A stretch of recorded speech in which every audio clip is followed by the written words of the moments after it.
Ito na ang ating hashtag na maruya. Mag-mix lang tayo guys ng flour at saka lagyan natin ng sugar. Add natin sugar.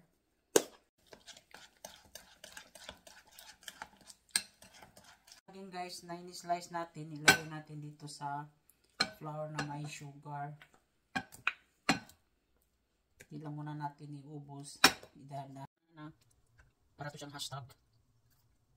Tingnan natin ito isa-isa. Ganyan.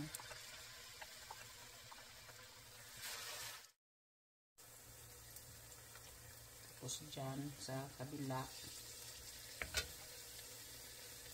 Saka sa kabila. Yan. I-flick up na natin to guys. Pinano yung isa. Ito na ang ating hashtag na maruya. Nilagay tayo ng sugar. Yan. I-dredge natin tong ating maruya.